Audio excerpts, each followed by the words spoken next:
Okay, let's install Oracle Virtualbox.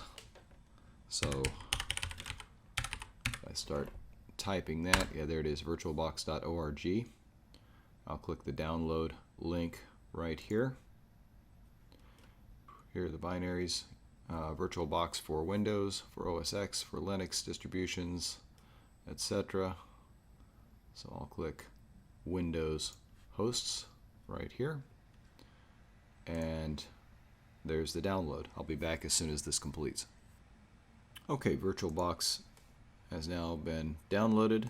I will double click the installer and run that.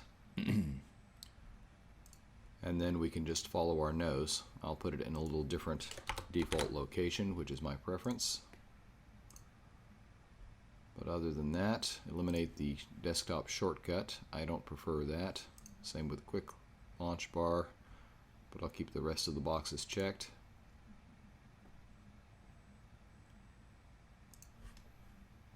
And click install.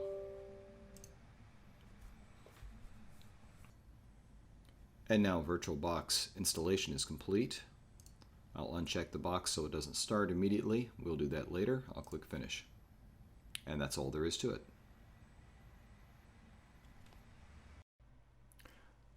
Okay, so now that we have VirtualBox installed, we want to go ahead and create a Linux virtual machine that we can play with on our Windows or Mac or other system.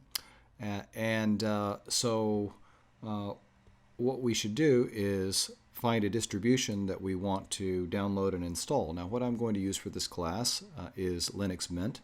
No particular reason. There are probably several thousand Linux distributions that could be chosen. Some of you are cybersecurity majors. You're thinking, oh, I want to use Kali Linux. That's fine. Use whatever you like. But if you want a suggestion and just want to get familiar with Linux and start playing around, I kind of like Linux Mint. So you go to linuxmint.com. I'll provide a link for you in the resources. Go to download. There's Linux Mint 18.3. And you'll see that you have 8 different choices here. Let me just zoom a little bit on that so it's a little easier to see on smaller screens. You have 32-bit and 64-bit versions. You should be running a machine with a 64-bit operating system. So it'll be this right column that we would be selecting. And there are various choices here. Now, I'm going to go ahead and these 4 choices are just different desktops. So it's kind of a look and feel for the Linux Mint desktop. So it doesn't really change the functionality in a substantial way, especially for the command line stuff that we're going to be doing. So you could choose any of these. If you have relatively old, slower equipment, maybe you're pretty light on memory, you've got 4 gig of RAM or something like that, or 6, you probably want to choose this one. It has a little lighter footprint and can run in a little less memory. If, like me, you have a little higher spec equipment and it's not a big deal, you can choose any of them. It would be fine. You can go on YouTube and look at the differences between the desktops, and you'll see it's really just cosmetic, more or less. So I'm going to choose this one, the Cinnamon Desktop, 64-bit, and download that. And let us choose a place from which to download. How about the Harvard School of Engineering? And I will save that in a directory on my machine, and we will be using that thing later. I have a place to put these files that's at the root of my drive. You might want to make yourself a directory for this class. And you notice it's saving a .iso file. That's basically the file that represents what would be on a CD-ROM or DVD-ROM that you would burn and then run. We won't actually be making any CDs or DVDs. We'll be able to use this file in a direct way by having it look like that to Oracle VirtualBox. So I'll just save that. It's going to take a little while to download. Looks like on my connection about 11 minutes for the 2 gigabyte file. I'll be back when that is done. Now the ISO file has been downloaded, and we can see it in the directory here on my Windows system right here, along with some other things that we will look at later. So now we want to create a virtual machine. So we've installed Oracle Virtualbox already.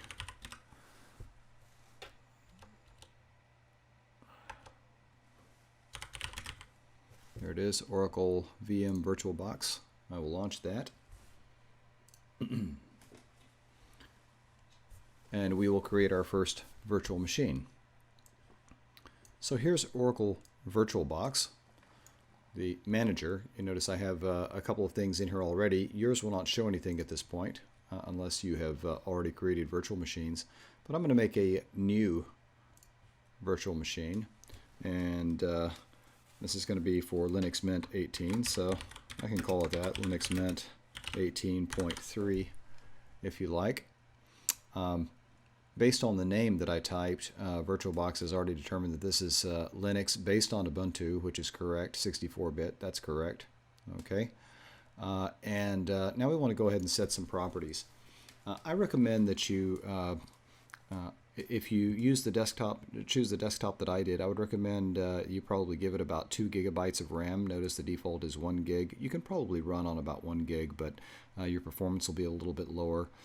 If you chose the XFCE desktop, then maybe you can get by with 1 gig of RAM just fine. I'm just going to give myself plenty of room because I have plenty of memory on this computer. I have 16 gigabytes of RAM, but 2 gig is plenty for everything that we're going to do.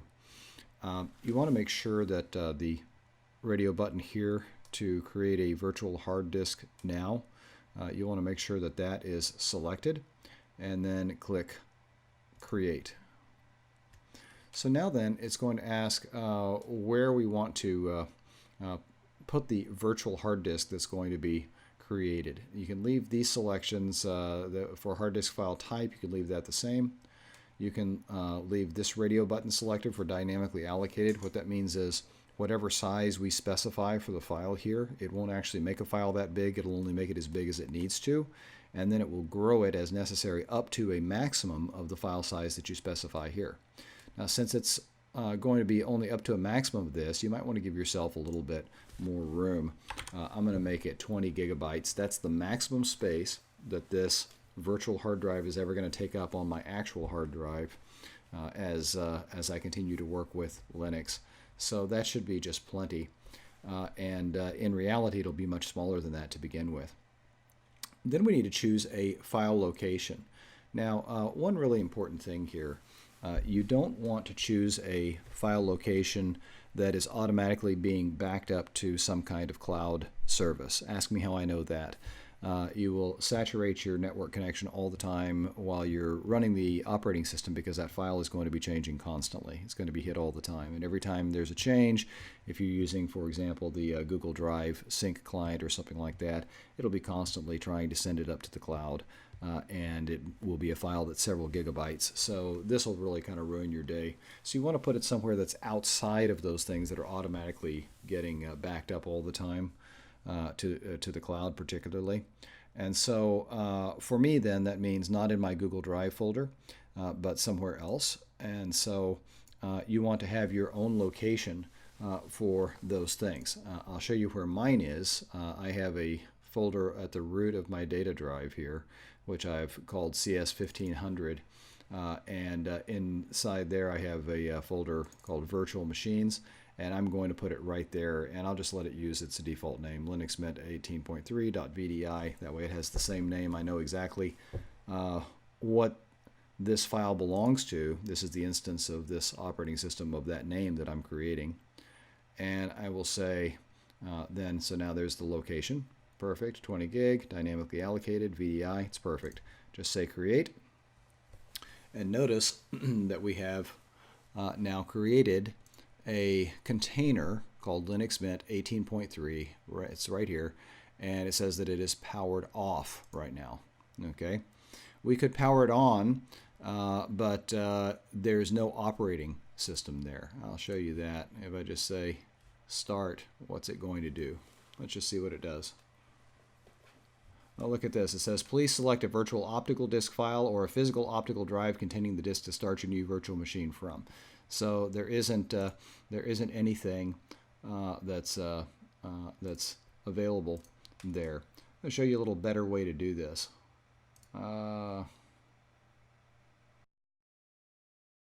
Yeah, okay, so fatal, no bootable medium. Yep, there you go. So there's nothing really happening here. I'll go ahead and just exit that, and I want to power off the machine. That'll be fine. So let's go in here. What we have to do is just like if you're going to install an operating system on a physical computer, this is just a virtual computer, you have to insert a disk into the drive, right? Like an optical disk or something like that in order to install the operating system. So we'll go right here into the settings. Notice right here it says optical drive empty. But if I mouse over that, it changes to blue. That's actually a clickable link. I can click that, and it says choose disk image. That's what I want. And what I'm going to do is, wherever I save that ISO file, the ISO file for Linux Mint, that's what I'm going to select. And now notice optical drive has that in there. In other words, it's behaving as if it were a DVD-ROM disk that has the Linux Mint installer on it. So that's just what I want. I'll click the Start button now. And you see it says Linux Mint 18.3. This virtual machine is running. Now Linux Mint is going to boot for the first time.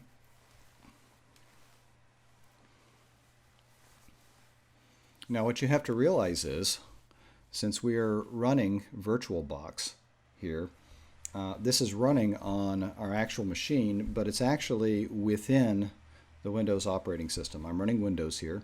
I'm running Virtualbox, which is the hypervisor that is going to be hosting any of these virtual machines.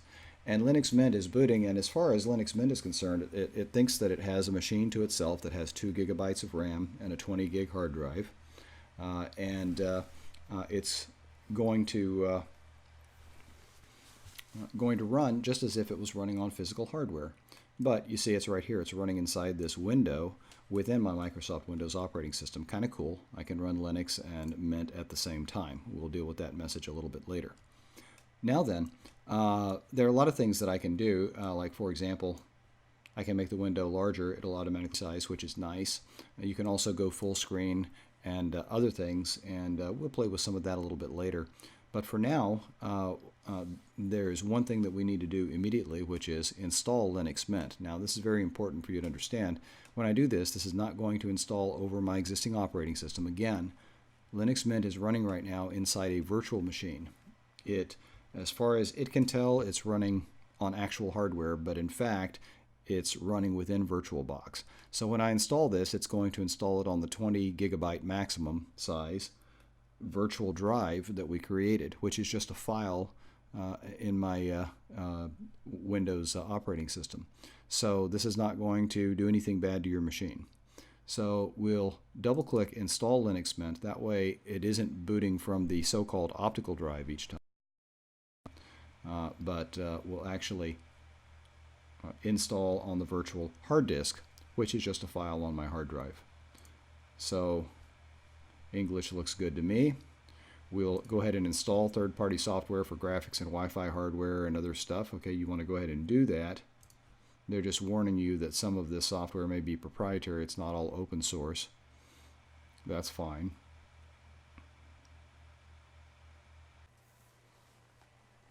Okay, so now's the step that, if it's the first time you've done this, may seem scary, but it's actually not very scary at all. Because again, this is only happening inside a little box that you've made for this within your computer. Erase disk and install Linux Mint. You're like, oh my gosh, is this going to blow up my operating system? No, it will not. It is only within the file that you have created. You say install now. If you continue, we'll do all this. Yes, fine. Continue. Where are you? Yeah, Chicago's fine. I like Chicago. Do you like Chicago? English US, English US. Continue. And you can enter a name if you like. I'll be Perry. And you can give the computer a name if you want. I think Perry VirtualBox is just fine at this point. Password.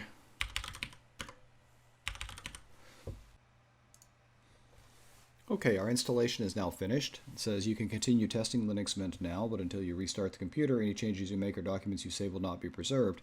What we want to do is go ahead and restart. This is, again, not going to restart your computer. It's going to restart this virtual machine that we've created only. So we click Restart Now, and you'll notice that the virtual machine inside this window is restarting. It says please remove the installation medium, then press enter. You can just press enter. Virtualbox is smart enough to go ahead and remove that ISO file from the virtual optical drive.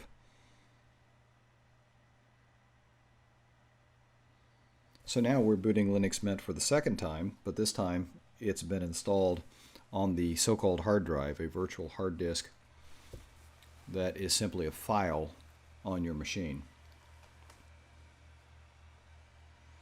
Okay, and at this point we are given a welcome screen right here, which has lots of useful information if you've never used Linux Mint before.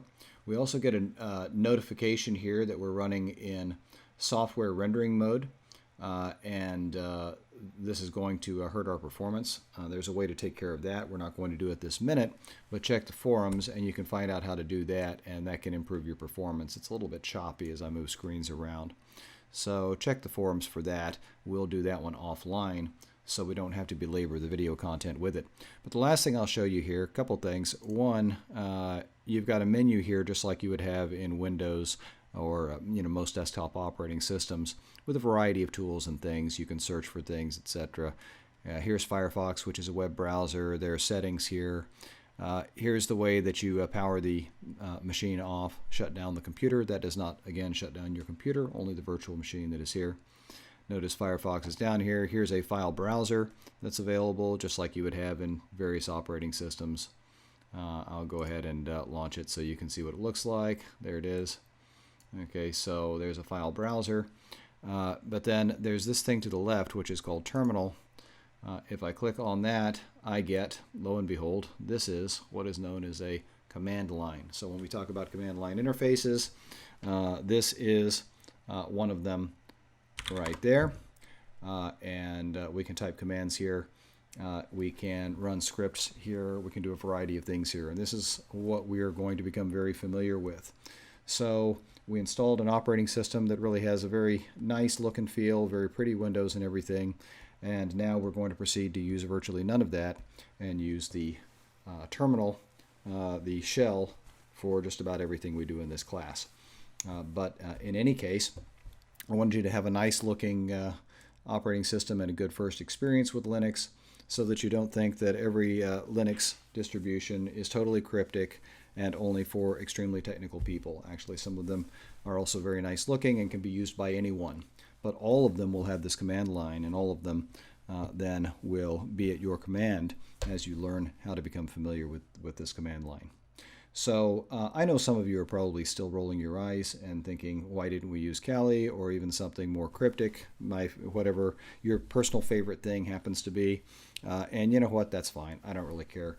There are so many Linux distributions that if I asked 1,000 people, I'd get 1,060 distributions. So it really doesn't matter to me. All of them are going to get us to the same place for the purposes of this course. So that's all. Be sure and check the forums, because you do want to get rid of this message, and we'll make sure that we have some content up there for that.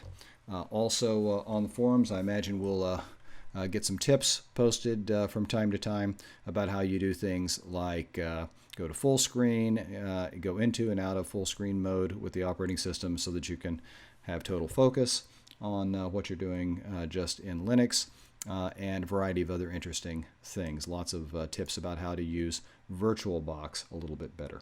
But that's all for now.